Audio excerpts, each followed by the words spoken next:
अंतरिक्ष ने हमेशा इंसानों को फैसिनेटेड किया है। ये एक मिस्ट्री और वंडर से भरी जगह है।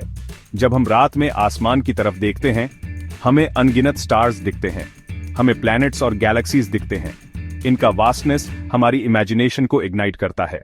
स्पेस वहीं से शुरू होता है जहां अर्थ खत्म होती है। ये एंडलेस पॉसिबिलिटीज का रियलम है। स्पेस एक वास्ट वॉइड है। यहाँ एयर या वाटर नहीं है। ये ह्यूमंस के लिए एक हॉस्टाइल एनवायरनमेंट है। हमें सर्वाइव करने के लिए स्पेशल सूट्स और स्पेसक्राफ्ट की जरूरत होती है। फिर भी हम इसकी एक्सप्लोरेशन की तरफ ड्रॉन होते हैं। हम कॉस्मोस में अपनी जगह को समझना चाहते हैं। ह्यूमंस हमेशा से एक्सप्लोरर्स रहे हैं। हमने ओशंस और कॉन्टिनेंट्स को क्रॉस किया है। अब हमारी नजर स्टार्स पर है। स्पेस एक्सप्लोरेशन हमें नॉलेज की बाउंड्रीज को पुश करने की परमिशन देता है। ये टेक्नोलॉजिकल एडवांसमेंट्स को ड्राइव करता है जो ह्यूमैनिटी के लिए फायदेमंद है। स्पेस के मिस्ट्रीज बहुत प्रोफाउंड हैं। हम फंडामेंटल क्वेश्चंस के आंसर्स खोजते हैं। यूनिवर्स की शुरुआत कैसे हुई? क्या हम कॉस्मोस में अकेले हैं? ये क्वेश्चंस हमारी क्यूरियोसिटी को ड्राइव करते हैं। ये अननोन को एक्सप्लोर करने की हमारी डिजायर को फ्यूल करते हैं। हमारा सोलर सिस्टम कई तरह के प्लैनेट्स का घर है। हर प्लैनेट की यूनिक प्रॉपर्टीज हैं जो उसे दूसरों से अलग बनाती हैं। मार्स, जिसे अक्सर रेड प्लैनेट कहा जाता है, हमारी इमेजिनेशन को अट्रैक्ट करता है। इसमें पास्ट या प्रेजेंट लाइफ की पॉसिबिलिटी है। एविडेंस बताते हैं कि इसकी सरफेस पर कभी लिक्विड वाटर फ्लो करता था। जुपिटर, हमारे सोलर सिस्टम का सबसे बड़ा प्लैनेट, एक गैस जायंट है। इसके स्वर्लिंग क्लाउड्स और जायंट रेड स्पॉट बहुत ऑ इंस्पायरिंग है। सैटर्न अपने मैग्निफिसेंट रिंग्स के साथ देखने लायक नजारा है।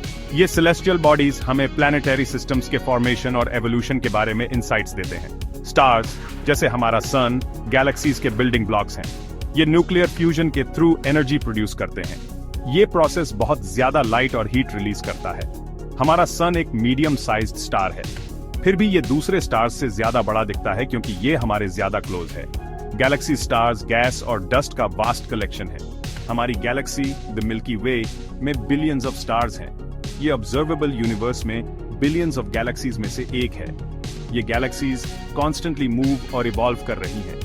ये ग्रेविटेशनल फोर्सेस के थ्रू एक दूसरे के साथ इंटरैक्ट करती हैं। ब्लैक होल्स यूनिवर्स की सबसे एनिग्मेटिक ऑब्जेक्ट्स में से हैं। ये स्पेस टाइम के ऐसे रीजन्स हैं जहां ग्रेविटी इतनी स्ट्रांग है कि कुछ भी लाइट भी एस्केप नहीं कर सकता।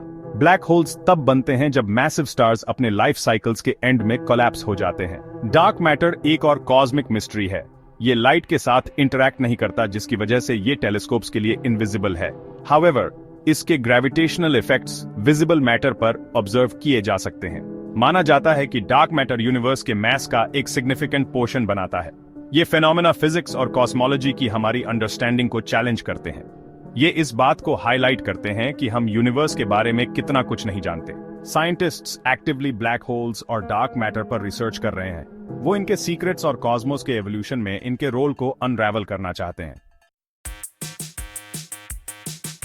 एक्स्ट्रा टेरेस्ट्रियल लाइफ की सर्च साइंस के सबसे प्रोफाउंड एंडेवर्स में से एक है। यूनिवर्स का वास्टनेस सजेस्ट करता है कि लाइफ कहीं और भी एग्जिस्ट कर सकती है। साइंटिस्ट्स लाइफ के लिए कई कैंडिडेट्स एक्सप्लोर कर रहे हैं, इंक्लूडिंग मार्स, यूरोपा, जुपिटर का एक मून एंड एक्सोप्लैनेट्स, दूसरे स्टार्स की परिक्रमा करने वाले प्लैनेट्स। स्पेस एक्सप्लोरेशन की फ्यूचर पॉसिबिलिटीज लिमिटलेस हैं। मार्स का ह्यूमन कॉलोनाइजेशन एक लॉन्ग टर्म गोल है। यह हमें किसी दूसरे प्लैनेट पर परमानेंट प्रेजेंस एस्टैब्लिश करने की परमिशन देगा। स्पेस एजेंसीज और प्राइवेट कंपनीज इस ड्रीम को रियलिटी बनाने के लिए टेक्नोलॉजीज डेवलप कर रही हैं। स्पेस एक्सप्लोरेशन सिर्फ स्टार्स तक पहुंचने के बारे में नहीं है। ये यूनिवर्स में हमारी जगह को समझने के बारे में है। ये ह्यूमन नॉलेज और इंजेन्यूटी की बाउंड्रीज को पुश करने के बारे में है। जैसे जैसे हम कॉस्मोस को एक्सप्लोर करते रहेंगे, हम न्यू डिस्कवरीज करेंगे जो यूनिवर्स और खुद के बारे में हमारी अंडरस्टैंडिंग को शेप करेंगी।